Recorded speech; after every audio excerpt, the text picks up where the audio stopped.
Hello dear student, welcome. तो अभी हम लोग preparation of final account of company सीख रहे हैं ना। तो अभी उसमें आप लोगों को प्रॉफिट एंड लॉस स्टेटमेंट सीखने का ना बच्चे लोग। तो प्रॉफिट एंड लॉस स्टेटमेंट मैंने कैसे अभी तुमको अच्छे से याद करा है, फॉर्मेट भी बना दिया। तो अभी एक सम और अच्छे से तुम्हारे लिए सॉल्व करता हूँ। तो ये फॉर्मेट होता है, मतलब तुमको रट्टा मारना है, याद करना है। तो क्योंकि फॉर्मेट तो अपने को खुद से बनाना पड़ेगा। तो अभी ये क्वेश्चन तुम्हारे लिए सॉल्व कर दो ताकि तुमको फॉर्मेट भी आ जाएगा। तो पहले ये दो चीज़ पढ़ते हैं। रेवेन्यू फ्रॉम ऑपरेशन का मतलब होता है कि बिजनेस करते हम लोग को पैसा आया। तो कब आएगा? जब सेल्स होगा। और अदर इनकम मतलब छोटा मोटा इनकम। अदर इनकम बोले तो dividend receive, interest receive, commission receive, है ना, डिस्काउंट रिसीव। तो अभी हमारे वाले सब में क्या दिया इधर? Revenue from operation. तो उसको सेल्स बोलते हैं। क्या बोलते हैं उसको? सेल्स। तो कितना दिया? 2605 लैक्स बोला है। क्या बोला है? तो इन लैक्स कॉमन लिख देने का। तो 2605 सेल्स रिटर्न बोला है क्या? नहीं। तो इसको टोटल लेंगे तो यही अमाउंट आएगा। तो ये वर्किंग नोट आता है, फिर ये वाला अमाउंट इधर डाल देने का 2605। रेवेन्यू फ्रॉम ऑपरेशन का मतलब क्या होता है? सेल्स। रेवेन्यू फ्रॉम ऑपरेशन का मतलब सेल्स। फिर देखिए कोई इनकम है क्या? अदर इनकम बोला है, देख ना, अदर इनकम कितना बोला है? 40। तो फिर तू डायरेक्ट इधर भी लिख सकते हैं, चलेगा। वर्किंग नोट क्योंकि डायरेक्ट दिया ना अमाउंट। अगर दो नाम रहता, कमीशन रिसीव, डिस्काउंट रिसीव, तो इधर डालता, दोनों को टोटल उठा के यहाँ डालता है ना। तो ये आ गया। तो इसको टोटल ले लेगा तो कितना हो जाएगा मालूम है तेरा? 2645। ये तेरा इनकम हो गया। क्या हो गया? इधर तक इनकम हो गया। ये तेरा खर्चा है ना। तो कॉस्ट ऑफ मटेरियल कंज्यूम में क्या आता है? इसकी बहुत बड़ी फैमिली है।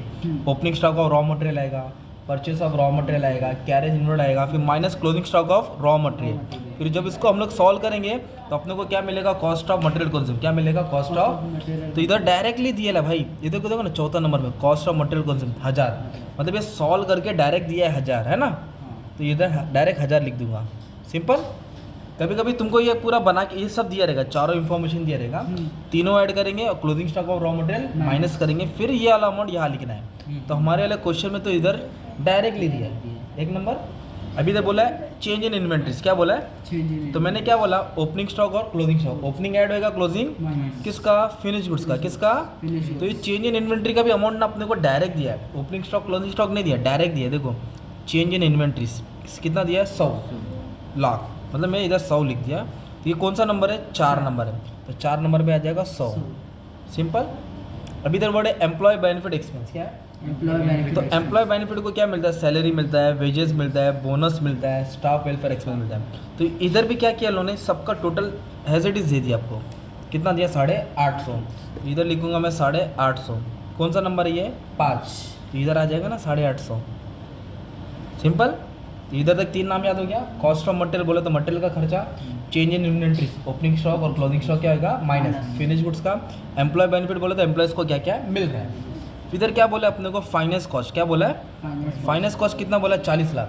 नहीं, फाइनेंस कॉस्ट बोला है 20 लाख। कितना बोला है? 20 लाख। तो फाइनेंस कॉस्ट बोलो तो इधर आएगा ना, मतलब इंटरेस्ट होता है, ब्याज। फाइनेंस बोलो तो ब्याज। कितना दिया है? 20 लाख।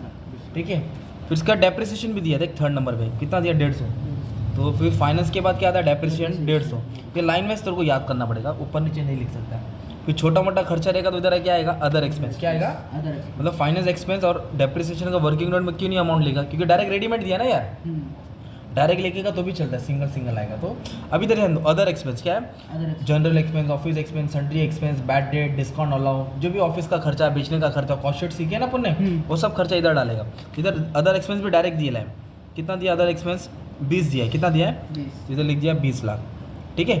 तो अब ये सब एक्सपेंस को क्या करेंगे हम लोग? ऐड करेंगे ना। तो ये 1100 हो जाएगा, है ना। कितना हो जाएगा ये? 11। चेंज इन इन्वेंट्रीज, हाँ 11, 850 ज़्यादा आ रहा है ना अमाउंट। तो 1000, 150, 850, 1845। ला भाई, ला कैल्सी मारू ला। एक सेकंड ना बच्चों लोग। चेंज इन इन्वेंट्रीज पॉजिटिव है। हाँ 2140। नहीं भाई, थोड़ा अमाउंट अपन ने गलत लिखा है। इधर आप फाइनेंस कॉस्ट का अमाउंट कितना है? 20। और अदर एक्सपेंस का कितना है? 100। और चेंज इन इन्वेंट्रीज का 275 ब्रैकेट में है। तो अपन को इधर लिखना पड़ेगा 275 ब्रैकेट में, है ना। 275 ब्रैकेट बोले तो लॉस होता है, ब्रैकेट बोले तो क्या होगा? लॉस होएगा, क्योंकि नेगेटिव दिया। क्या दिया है? तो अभी अपन सॉल्व करेंगे इसको। कैसे लिखेंगे? 1000 प्लस में ये माइनस 275 करेगा, माइनस क्या करेगा? फिर प्लस 850 करेगा, ये प्लस 20 करेगा, ये प्लस 150 करेगा, ये प्लस 20 करेगा। कितना है? 1765। 1765। अभी भी कुछ मिस्टेक किया अपन ने लगता है। चल ठीक है, अमाउंट गलत लिख दिया लगता है, बटा देखते हैं। एम्प्लॉय का कितना है 850 लिख दिया। फाइनेंस कॉस्ट कितना है देख, 1 2 3 4, 1 2 3, फाइनेंस कॉस्ट 20 है। डेप्रिसिएशन कितना है 150 है। और अदर एक्सपेंस कितना है मालूम है क्या, 100 है। अदर एक्सपेंस कितना है 100 है। तो ये अभी इसको ऐड करेगा तो इतना आ जाएगा 1845, कितना आएगा। तो अपना इनकम कितना है 2645, इनकम कितना है 264 और ये पूरा खर्चों को ऐड करके कितना है 18। चेन इन इन्वेंटरी नेगेटिव था, मतलब माइनस करेगा। अभी ए और बी को क्या करेगा, माइनस करेगा। तो तुमको क्या मिलेगा, प्रॉफिट बिफोर टैक्स। क्या मिलेगा, क्योंकि मिस्टेक करने के बाद ही भाई इंसान सीखता है। तो दोनों का माइनस करके तेरा आ गया 400, कितना आ गया, नेट प्रॉफिट आ गया तेरा 400, क्योंकि ये 2645 ये 18 तो 800 आ रहा है बराबर। 2645 माइनस 18 नहीं 800 आएगा, 800 आएगा। कितना आएगा ये 800। तो 800 का क्या बोलेंगे, प्रॉफिट बिफोर टैक्स। क्या बोलेंगे, फिर लास्ट में लोग ने बोला टैक्स देने का, कितना परसेंट टैक्स देने का 50, तो इधर 50% टैक्स आएगा। 40, कितना परसेंट, 400 तो 400 आएगा टैक्स। तो टैक्स क्या करेगा, माइनस करेगा, तो बचेगा कितना 400, प्रॉफिट आफ्टर टैक्स 400। तो ये तेरा फॉर्मेट हो गया। बोलो रेवेन्यू फ्रॉम ऑपरेशन क्या आएगा, सेल्स। फिर अदर इनकम क्या है, छोटा मोटा इनकम। तो ऐड क्या टोटल है, मटेरियल का खर्चा, opening stock closing stock minus करेगा, एम्प्लॉय बेनिफिट सैलरी वेजेस आएगा, फाइनेंस में इंटरेस्ट डेप्रिसिएशन दिया रहेगा, अदर में छोटा मोटा चिल्लर, सबको ऐड करके बी मिलेगा। ए और बी को क्या करेगा, माइनस, तो नेट प्रॉफिट आएगा। फिर टैक्स माइनस करेगा। तो तुमको फॉर्मेट याद करने का, क्या याद करने का है, फॉर्मेट। ठीक है। Thank you very much.